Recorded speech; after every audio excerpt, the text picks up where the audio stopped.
De volta com o Sport Center, vamos falar da 35ª rodada do Campeonato Brasileiro. Tem Corinthians e Flamengo, Flamengo e Corinthians. É o 6º encontro das equipes nesta temporada e o retrospecto não é nada bom para o Timão. Vamos ver.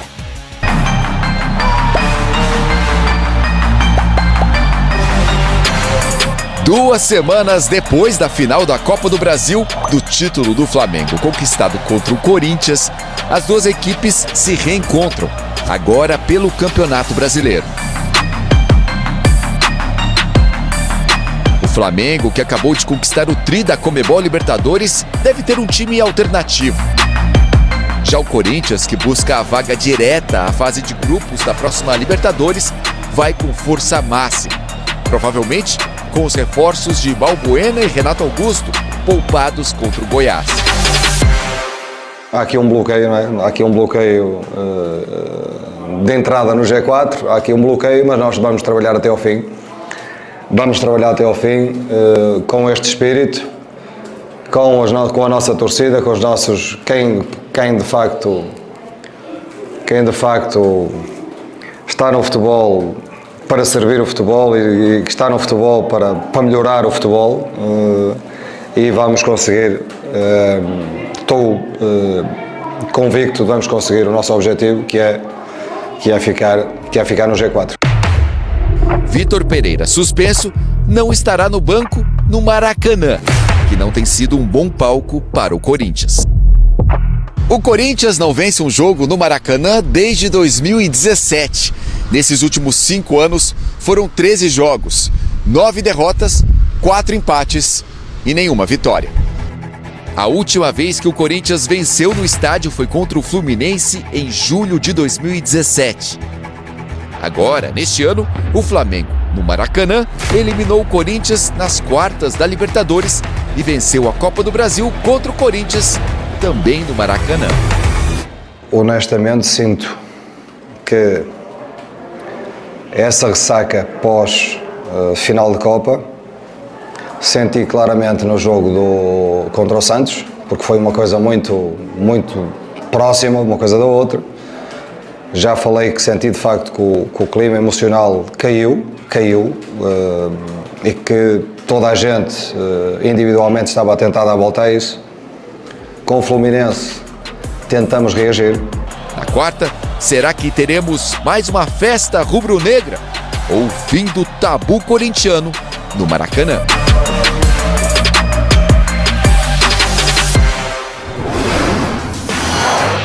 Pois de esportes, a gente mostra então o retrospecto dos confrontos entre Flamengo e Corinthians neste ano, com 2 vitórias do Flamengo, 2 empates, 1 vitória do Corinthians, 4 gols do Flamengo, 2 gols do Corinthians. E a única vitória corintiana foi no Campeonato Brasileiro, no jogo lá na Neoquímica Arena, que foi aquele gol do Rodinei, certo, Gustavo Zupac? Certíssimo. Ou seja, o Corinthians não consegue marcar com um jogador dele contra o Flamengo. Esse tabu, digamos assim, de não vencer o Flamengo no Maracanã acaba? Eu acho que não. Acho que não acaba. Porque é curioso, porque se a gente olhar os enfrentamentos... Eu vou tirar esse jogo que o Corinthians venceu aqui em São Paulo, porque era um Flamengo misto. Tá bom. Não sei qual Flamengo vai entrar em campo amanhã, mas se a gente pegar o Corinthians... Vai ser misto também, né? Se a gente pegar o Corinthians e o Flamengo nas suas melhores formas, e eles se enfrentaram 4 vezes em jogos cruciais, na Libertadores e na Copa do Brasil, o Corinthians foi olhando pelo viés do Corinthians, ele foi melhorando jogo a jogo. Então, do primeiro da Libertadores para o segundo, o Corinthians melhorou. Do segundo da Libertadores para o primeiro da Copa do Brasil, o Corinthians melhorou. E do primeiro da Copa do Brasil para a grande final, é evidente que melhorou, tanto que o Corinthians poderia ter vencido o jogo, foi para os pênaltis, aquela coisa toda. Então, o Corinthians, ele evoluiu na sua missão de enfrentar o Flamengo jogo a jogo. Não conseguiu vencer nenhuma vez. Não conseguiu fazer um gol sequer, é verdade, dos 4 jogos. Mas o padrão do time evoluiu. Isso poderia ser um ponto animador para o jogo de amanhã. Mas eu acho um jogo extremamente perigoso para o Corinthians, porque o Flamengo vem leve, assim, como uma pluma, leve depois dos 2 campeonatos. É o reencontro com a sua torcida. É claro que vai ter um clima de festa, né? E isso pode sugerir um time menos concentrado.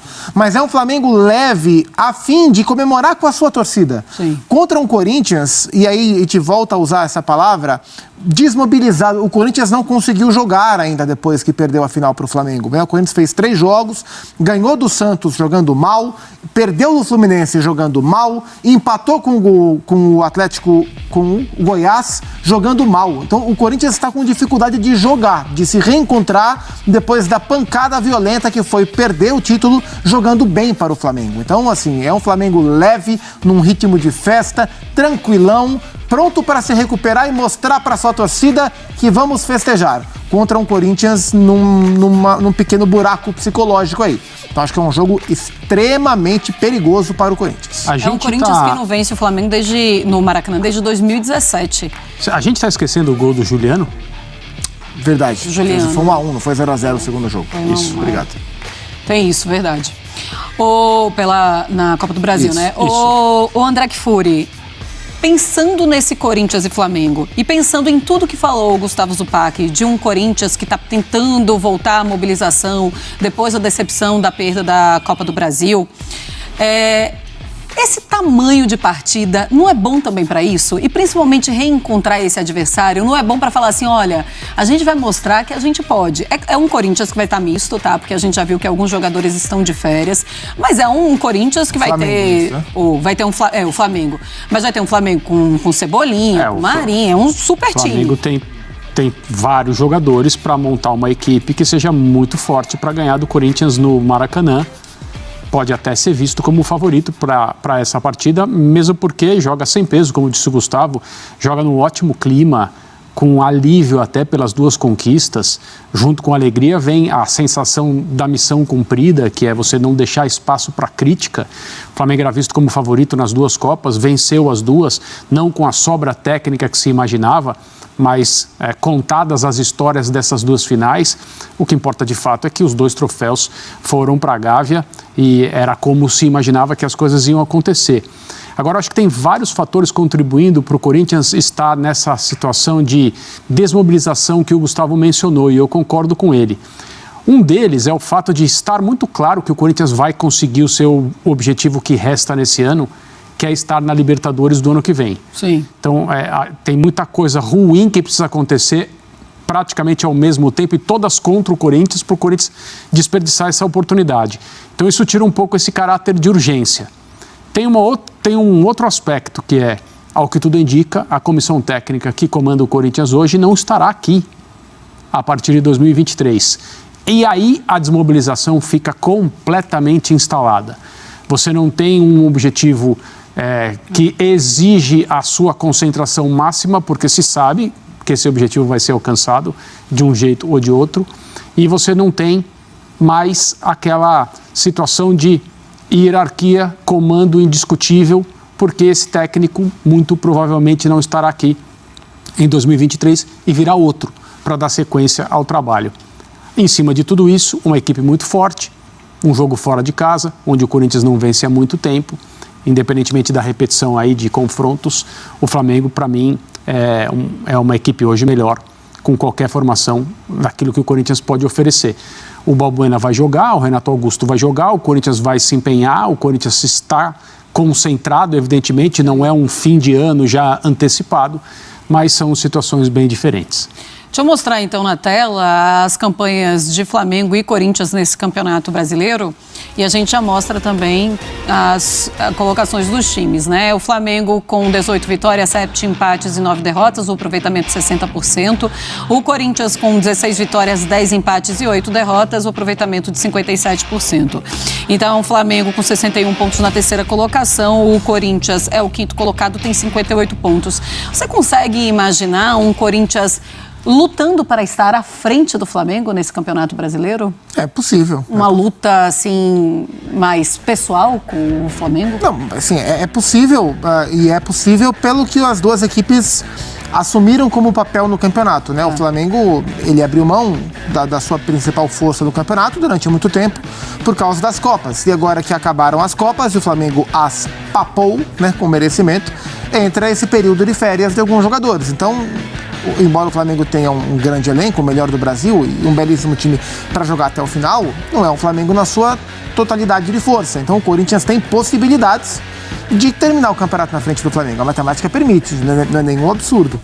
Agora, a questão é esse ponto da mobilização. Se o Corinthians vai conseguir tirar a cabeça do buraco por tudo isso que o André falou e jogar de maneira mais convincente até o fim do campeonato. Se é que isso é preciso, né? Acho que, fazendo contas rápidas, com uma vitória nesses 4 jogos que faltam para o Corinthians, ele garante uma vaga na fase de grupos. Não, Sim, não matematicamente. Não, garante, porque o Corinthians tem 58, aí ele vai a 61 e o Atlético Paranaense... Não, garante sim. Então, 51 a 61. Então são uma vitória em 4 jogos, é claro que isso é possível para esse primeiro objetivo e depois tentar buscar a classificação mais alta. Possível é. Eu acho que vai ter na frente? Não acho que vai. Você acha, André, que existe essa possibilidade? Ou existe até assim, nosso objetivo é terminar à frente do Flamengo? Pode existir isso? Não existe esse objetivo. O Corinthians precisa, e isso foi dito, isso foi declarado, é assim que se trabalha, não ficar na frente de ninguém. Quer dizer, ficar na frente do 5º colocado. Ou não necessariamente precisa ser o 5º, né? Estamos falando de um G6. Ficar na frente do 7º, que ninguém sabe quem vai ser. Não tem nada disso de, vamos ficar na frente dessa equipe ou da outra. O Corinthians precisa de uma vaga na fase de grupos, isso é o mínimo dos mínimos para aquilo que foi feito esse ano em relação ao potencial do time, os jogadores que foram contratados, etc. E esse é o objetivo que vai ser alcançado, a não ser que tudo dê errado mesmo, o que seria, óbvio, muito ruim.